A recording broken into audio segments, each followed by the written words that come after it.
Hi, in my last few videos, I've been talking about the role of a teacher, or should I say, your role as a teacher.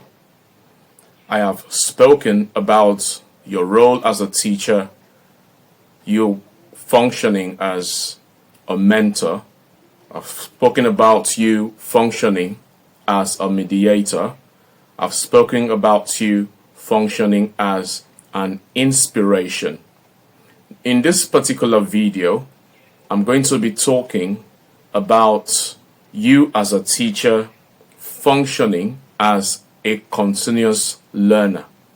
Now, primarily, the students you teach are your learners. However, for you to be able to teach effectively without strain, there is a need for you as a teacher to be a constant learner. So you need to keep learning in your subject area. Not just in your subject area, you need to keep learning in other areas as well. Because your students are always looking up to you to provide answers to the questions that they have. Now, not just your students, the people around you who know you to be a teacher will have this perception about you that you should be in a position to provide answers to any question that they might have. You must keep that in mind as you go about your duty as a teacher.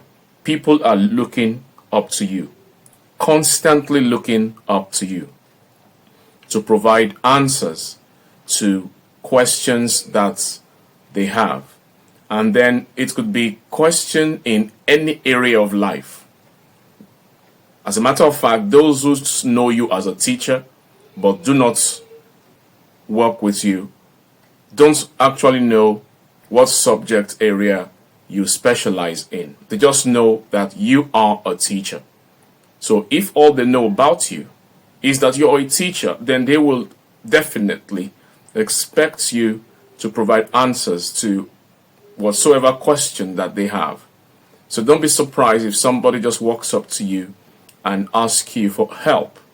And then by the time the person begins to speak, the person is saying something totally out of your area of knowledge.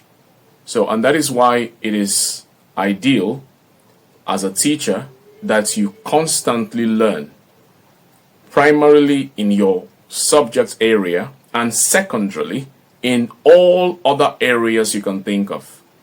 If you are someone who studied, let's say you studied economics, you want to do yourself good if you are teaching. You want to do good to learn a little of every other field. Learn a little about business, learn a little about medicine, learn a little about pharmacy, learn a little about pharmacology, learn a little about optometry. Just pick things from here and learn. Just have knowledge, no matter how small, on several or diverse areas of life.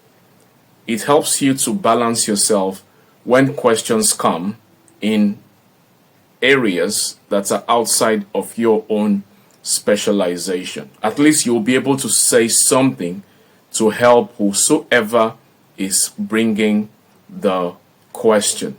That is what actually makes you a teacher. It's not you going into the classroom to teach a group of students that makes you a teacher. What makes you a teacher is you being a constant learner. Your learning curve is indefinite as a teacher. That learning curve has no end.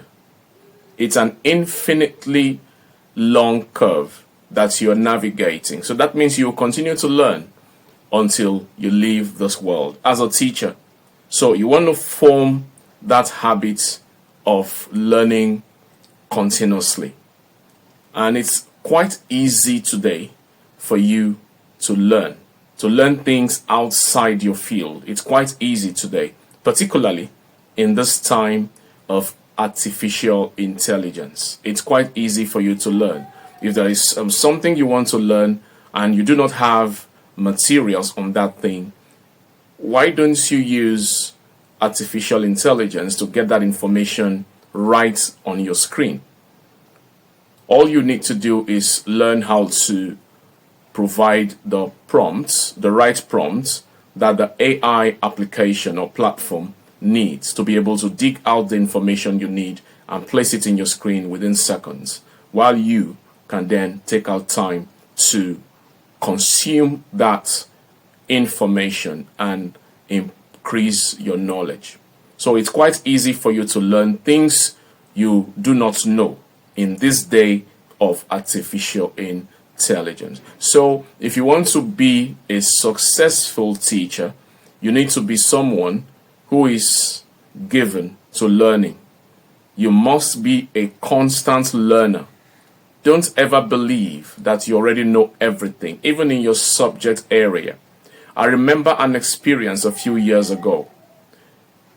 An acclaimed consultant in English language was brought to a school I worked with back then to do some extra tutorial for the students who were preparing to write the SSC exams, right? And one of the English language teachers in that school brought up an observation.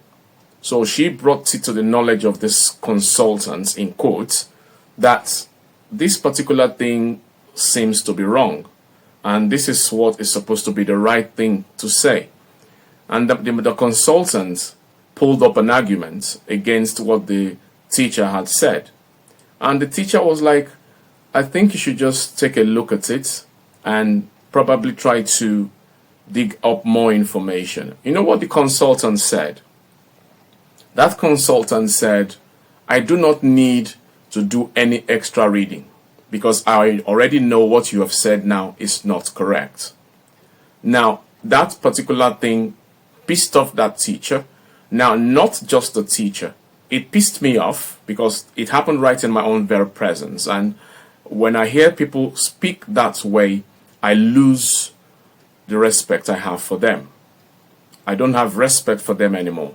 So while he parades himself around as a consultant, I don't see him as that anymore from that particular day. How can you say you already know everything and you call yourself a consultant? So as a teacher, you should be open to learning, and your learning curve has no end. This is what helps you to be a better person, not just as a teacher, but I'm speaking primarily to teachers, and that is why you would hear that I hammer on teachers, teachers, teachers. So if you want to be a successful teacher, you must be open to learning because your learning curve has no end. So I want to believe you have found value in this short video. If you have, please do well to like, do well to leave a comment, and do well to subscribe to this particular channel or page. I'll see you in my next video. For now, from me, stay blessed and enjoy your teaching profession.